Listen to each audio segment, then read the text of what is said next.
నమస్తే, welcome to 1TV news. ముందుగా బులెటిన్లో హెడ్లైన్స్ చూద్దాం.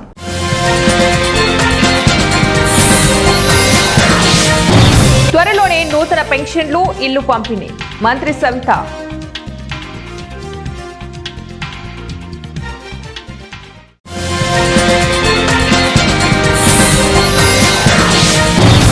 రాష్ట్రంలో విషాదం. ఒకే రోజు 3 విద్యార్థుల ఆత్మహత్య.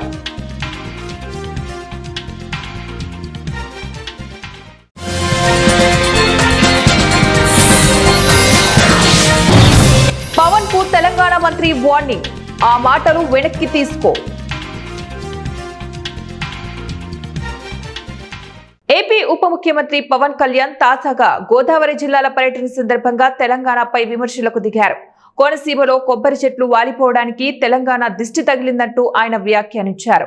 అంతేకాదు తెలంగాణ నేతలు పచ్చని గోదావరి జిల్లాల్ని చూసి ప్రత్యేక రాష్ట్రం అడిగారంటూ తెలిపారు.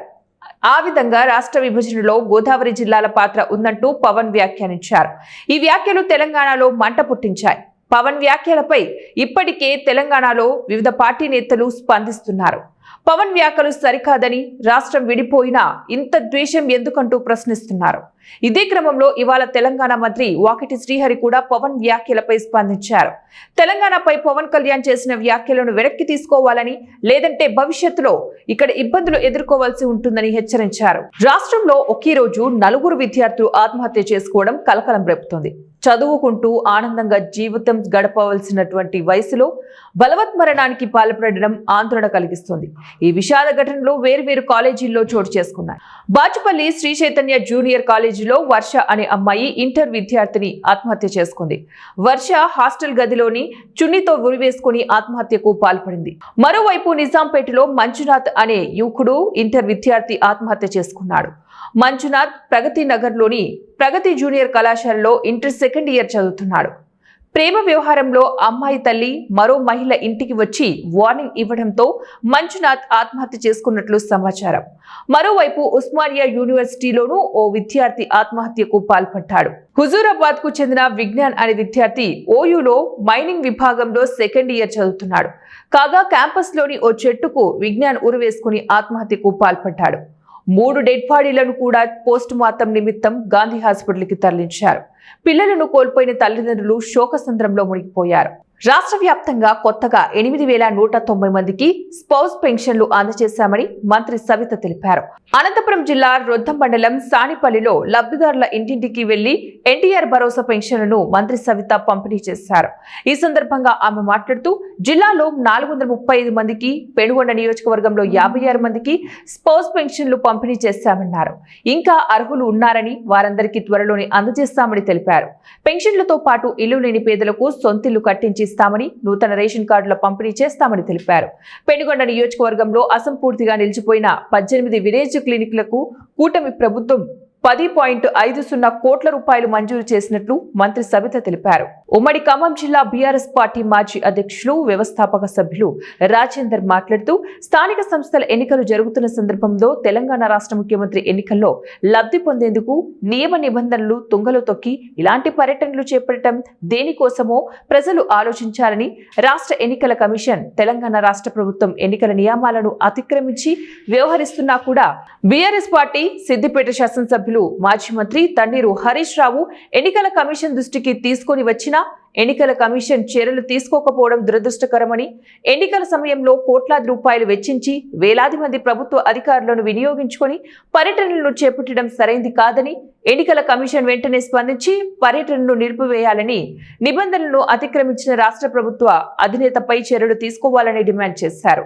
పోలీసులు మమ్మల్ని అందరినీ కూడా అరెస్ట్ చేసి పోలీస్ స్టేషన్ తీసుకురావడం జరిగింది. ఎన్నికల కోడ్ అమల్లో ఉండగా పర్యటన చేపట్టి ఎన్నికల నిబంధనలు తుంగలో తొక్కి పైగా మాలాంటి తెలంగాణ ఉద్యమకారులను, అదేవిధంగా బీఆర్ఎస్ పార్టీ నాయకులను అరెస్ట్ చేయడం అమానుషం. ఈ ఎన్నికల కోడ్ ఉల్లంఘిస్తూ పర్యటనలు చేస్తున్నటువంటి విషయం మన ఎలక్షన్ కమిషన్ కనబడలేదా అని చెప్పి మేము ఈ సందర్భంగా ప్రశ్నిస్తున్నాం. ఎలక్షన్ కమిషన్ నిష్పక్షపాతంగా వ్యవహరించి ఇటువంటి ఎన్నికల సమయంలో పర్యటనలు చేస్తున్నటువంటి వాళ్ళందరి మీద చర్యలు తీసుకోవాలని చెప్పి ఈరోజు మేము డిమాండ్ చేస్తున్నాం. ప్రభుత్వ ఖర్చుతోటి హెలికాప్టర్లు, అదేవిధంగా బస్సులు, ప్రభుత్వ యంత్రాంగం అంతా దుర్వినియోగం చేసి ఈరోజు సీఎం రేవంత్ రెడ్డి గారి పర్యటనను తీవ్రంగా ఖండిస్తున్నాం. వెంటనే ఎలక్షన్ కమిషన్ నిష్పక్షపాతంగా వివరించి కర్నూలు జిల్లా కౌతాల మండల కేంద్రంలోని తహసీల్దార్ కార్యాలయంలో కనీస సౌకర్యాలు కరువయ్యాయి. దీంతో కార్యాలయాలకు వచ్చినటువంటి ప్రజలు ఇబ్బందులు పడుతున్నారు. ప్రతిరోజు వందలాది మంది తహసీల్దార్ కార్యాలయాలకి వస్తూ ఉంటారు. కార్యాలయం దగ్గర కనీస సౌకర్యాలు, త్రాగునీరు, కుర్చీలు, మరుగుదొడ్లు, మూత్రాశాలలు లేకపోవడంతో కార్యాలయ ప్రాంగణంలోనే మూత్రాన్ని విసర్జిస్తున్నారు. రాష్ట్ర ప్రభుత్వాలు స్వర్ణాంధ్ర, స్వచ్ఛాంధ్ర కార్యక్రమాలు చేపడుతూ ఉన్నప్పటికీ అమలులో ఫలితాలు సాధించడం లేదు. మౌలిక వస్తువులు కల్పించడంలో అధికారులు విఫలమయ్యారని విమర్శలు వినిపిస్తున్నాయి.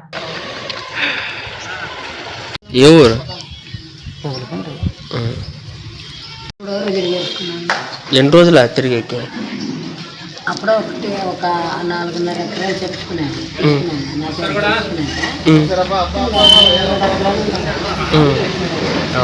ఎన్ని రోజులు వచ్చాక ఈడ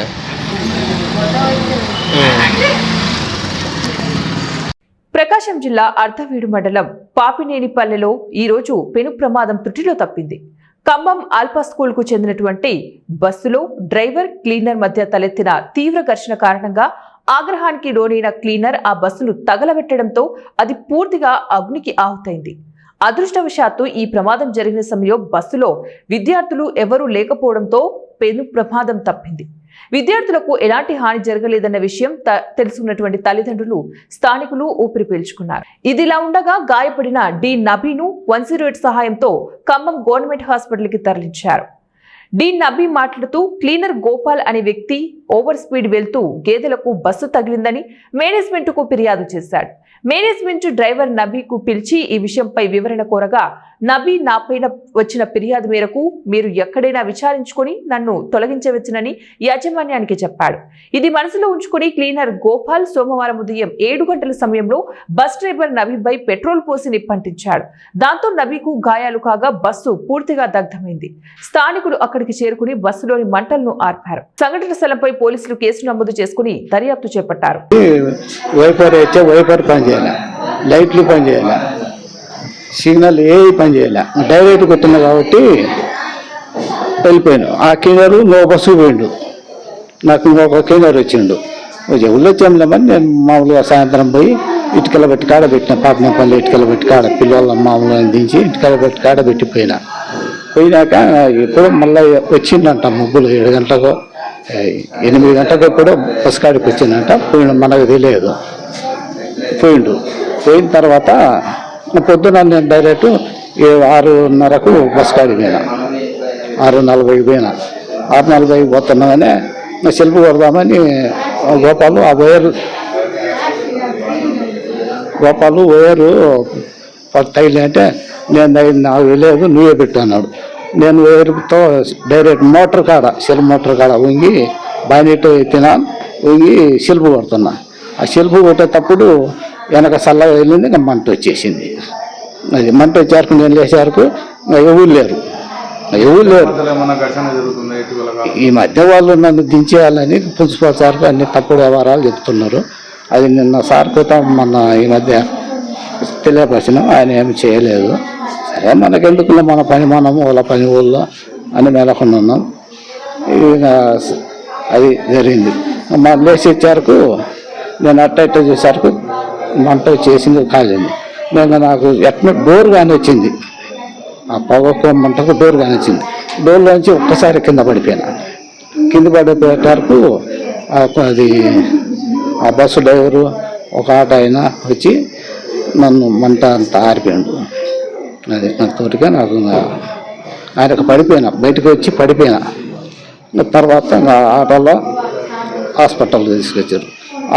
ములుగు జిల్లా ఏజెన్సీ ప్రాంతాలలో ఎస్సీ రిజర్వేషన్లు జనరల్ కేటగిరీలో కలపడం ద్వారా ఎస్సీ కులాలకు తీవ్ర అన్యాయం జరిగిందని సమతా సైనిక దళ రాష్ట్ర నాయకులు, షెడ్యూల్డ్ కులాల హక్కుల పోరాట జేఏసీ తెలంగాణ రాష్ట్ర కన్వీనర్ దుర్గం నగేష్ ఆవేదన వ్యక్తం చేశారు.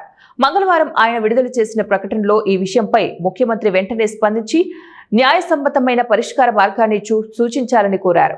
పాలనా సౌలభ్యం కోసం ఏర్పాటు చేసిన తెలంగాణ రాష్ట్రంలో సగానికి పైగా భూభాగం ఏజెన్సీ ప్రాంతమేనని, ఖమ్మం, వరంగల్, ఆదిలాబాద్, మహబూబ్ నగర్ ఉమ్మడి 4 జిల్లాల్లో సుమారు 10 లక్షల ఎస్సీ జనాభా తీవ్ర అభివృద్ధి లోపాలతో బాధపడుతూ ఉన్నారని తెలిపారు.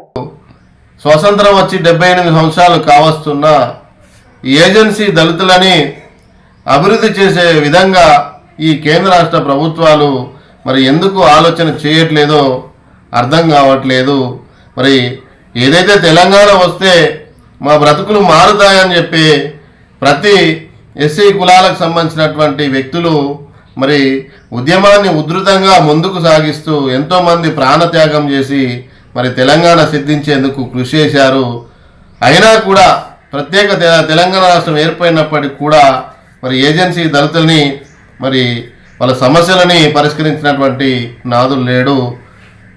ఇప్పుడు ఏదైతే మరి కాంగ్రెస్ ప్రభుత్వం అధికారంలోకి రాకముందు మరి రేవంత్ రెడ్డి గారు మరి అక్కడ పర్యటనకు వచ్చినప్పుడు ఏజెన్సీ దళితుల సమస్యలు పరిష్కరిస్తామని చెప్పేసి హామీ ఇచ్చారు. మల్లు బట్టి విక్రమార్క గారు కూడా విషయం చెప్పినప్పుడు సానుకూలంగా స్పందించి మీకు సమస్య పరిష్కరిస్తామని హామీ ఇచ్చారు. మరి అధికారంలోకి వచ్చి 2 సంవత్సరాలు కావస్తున్న ఏజెన్సీ ఎస్సీల సమస్యలను మరి ఈ ప్రభుత్వం కూడా పట్టించుకోవడం లేదు. ఏదైతే స్థానిక సంస్థల ఎన్నికల్లో భాగంగా ఈ మధ్యలోనే రిజర్వేషన్లు కొన్ని మరి తీసుకురావడం జరిగింది. దాంట్లో భాగంగా ఎస్సీలకు సంబంధించినటువంటి రిజర్వేషన్లను జనరల్ కేటగిరీలో కలపడం వల్ల అడపాదడప అక్కడో ఇక్కడో 1, 2 ఉన్నటువంటి ఆ రిజర్వేషన్లు కూడా కోల్పోయి రాజకీయంగా కూడా ఎదిగే పరిస్థితి లేదు. కాబట్టి ఈ ప్రభుత్వాలు, ఈ పాలకులు ఏజెన్సీ దళితుల పక్షాన మరి వాళ్ళ వైఖరి ఏందో తెలియజేయాలి. ప్రతి పార్టీ కానీ ప్రతి మరి ప్రభుత్వాలు కానీ ఎన్నికలకు ముందు మరి మేము గెలిస్తే మీకు ఇది చేస్తాం అది చేస్తామని చెప్పేసి ఎన్నో చెప్పినటువంటి సందర్భాలు ఉన్నాయి. కానీ ఎన్నికల్లోకి వెళ్ళి గెలిచిన తర్వాత ఏజెన్సీ దళితులని మరి విస్మరిస్తూ ఉన్నారు. ఇది సరైనటువంటి పద్ధతి కాదు. ఏజెన్సీ ప్రాంతాలైనటువంటి ఆదిలాబాదు, ఖమ్మము, వరంగల్, మహబూబ్ నగర్ జిల్లాలలో సుమారు 12 లక్షల మంది జనాభా ఉన్నారు. వాళ్ళకు రాజకీయంగా, ఆర్థికంగా, సామాజికంగా అభివృద్ధి లేదు. రాజ్యాంగం కల్పించినటువంటి రిజర్వేషన్లు అమలవుతలేవు. మరి ఉద్యోగాల విషయం అయితేనేంది, మరి రాజకీయం విషయం అయితేనేంది, మరి ఎటువంటి రిజర్వేషన్ లేక, అభివృద్ధి లేక మరి వలస కూలీలుగా మరి వేరే పట్టణాలకు వెళ్ళి జీవనం సాగించేటటువంటి పరిస్థితి నెలకొన్నది. కాబట్టి ఈ ప్రభుత్వాలు ఇప్పటికైనా ఆలోచించి ఏదైతే స్థానిక సంస్థల రిజర్వేషన్లని మరి ఇట్లా మార్చిండ్రో దాన్ని రాజ్యాంగం ఇచ్చినటువంటి రిజర్వేషన్ ప్రకారము వాళ్ళకు కూడా. కృష్ణా జిల్లా పామర్రు అంకమ్మ తల్లి ఆలయంలో చోరీ చేశారు.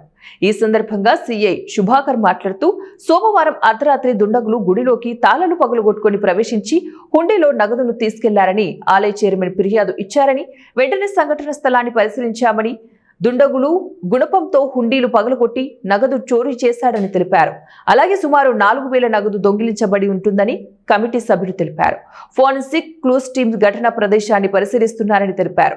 అలాగే దీనిపై కేసు నమోదు చేసి దర్యాప్తు చేస్తున్నామని సిఐ శుభాకర్ తెలిపారు. అలాగే ఆలయ చైర్మన్ కోటి పాండురంగారావు మాట్లాడుతూ ఉదయాన్నే పూజారి తమకు ఫోన్ చేసి హుండీ పగలుగొట్టి ఉన్నాయని సమాచారం ఇచ్చాడని, వెంటనే పోలీసు వారికి కంప్లైంట్ చేశామని అన్నారు. ఎంతో చరిత్ర ఉన్న అంకమ్మ తల్లి దేవస్థానంలో చోరీ జరగటం ఇదే ప్రథమమని ఆయన తెలిపారు.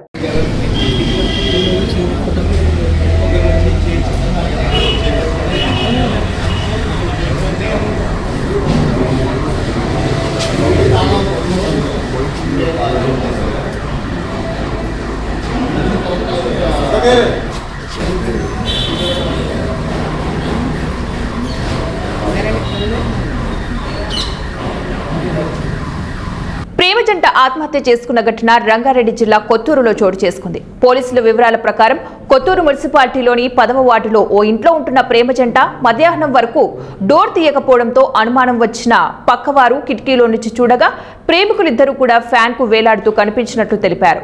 ఇది గమనించిన స్థానికులు పోలీసులకు సమాచారం అందించి కేసు నమోదు చేసి దర్యాప్తు చేస్తున్నట్లు ఏసీపీ తెలిపారు. యువకుడి పేరు ధనంజయ్ కాగా యువతి పేరు అనామిక అని. వీరిద్దరూ స్థానికంగా ఓ పరిశ్రమలో పనిచేస్తుంటారని బీహార్ రాష్ట్రానికి చెందిన వారిగా గుర్తించారు. कहाँ पे काम करते हैं आप? कहाँ पे काम करते हैं?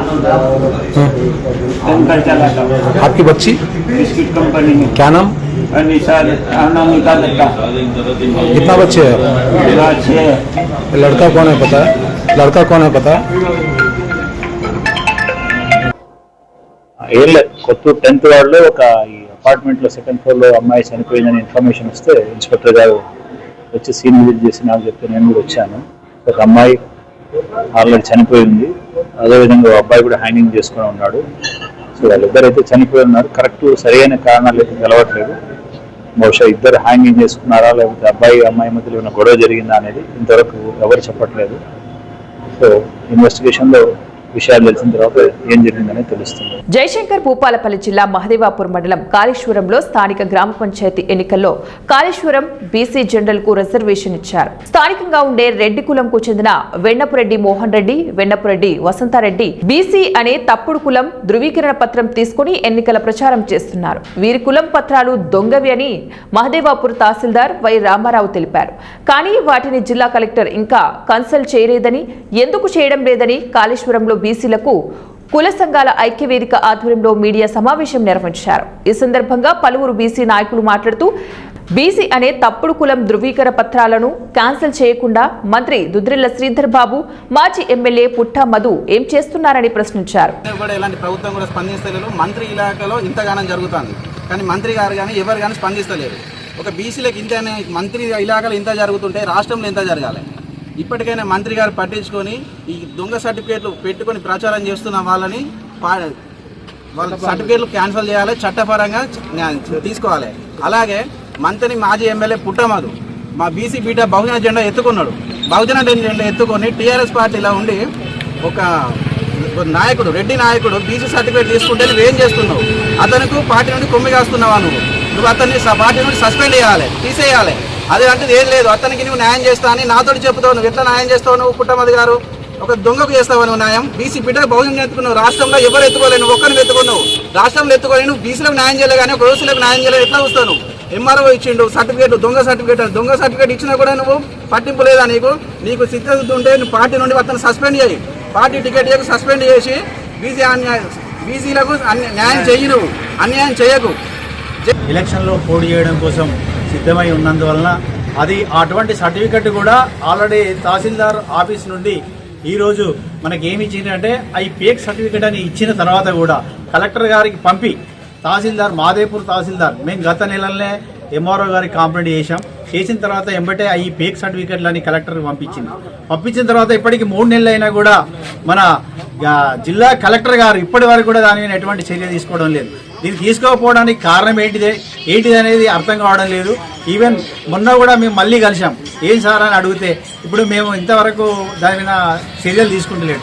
అంటే రూలింగ్ గవర్నమెంట్ ఉన్న మంత్రి గారి పోత్బల్యం ఉన్నదా లేకపోతే ప్రతిపక్ష పార్టీ అయినటువంటి పుట్టమధు పోత్బల్యం ఉన్నదా? ఇది ఏందనేది అందుచేయడం లేదు. మరి బీజేపీ పార్టీ వాళ్ళ మద్దతు ఉన్నదా? ఏ దాని మీద ఎవరి పోత్బల్యంతో దీని మీద చర్య తీసుకుంటలేడో కలెక్టర్ గారికి దానికి విన్నవించుకున్నా కూడా చర్యలు తీసుకుంటలేడు కనుక ఇది. చిత్తూరు జిల్లా కుప్పం పట్టణంలో ప్రైవేటు పాఠశాలలో ఉపాధ్యాయులుగా పనిచేస్తున్న గాయత్రి ఉరివేసుకుని ఆత్మహత్యకు పాల్పడిన సంఘటన చోటు చేసుకుంది. కుప్పం పట్టణం ప్యాలెస్ రోడ్లో నివాసం ఉంటున్నారు. కుప్పం ఆర్టీసీ డిపోలో కండక్టర్గా పనిచేస్తున్న యువరాజ్తో 13 ఏళ్ల క్రితం వివాహమై ఓ కుమారుడున్నాడు. కుటుంబ కలహాలే ఆత్మహత్యకు కారణమంటూ పోలీసులు అనుమానిస్తున్నారు. మృతదేహాన్ని పోస్టుమార్టం నిమిత్తం కుప్పం ప్రభుత్వ ఏరియా హాస్పిటల్కి తరలించి కేసు నమోదు చేసుకుని దర్యాప్తు చేస్తున్నారు. బులెటిన్ ముగించే ముందు మరోసారి హెడ్లైన్స్.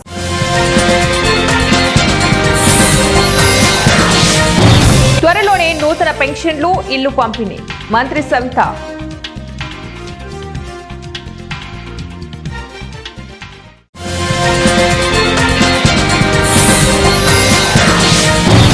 రాష్ట్రంలో విషాదం, ఒకే రోజు 3 విద్యార్థుల ఆత్మహత్య.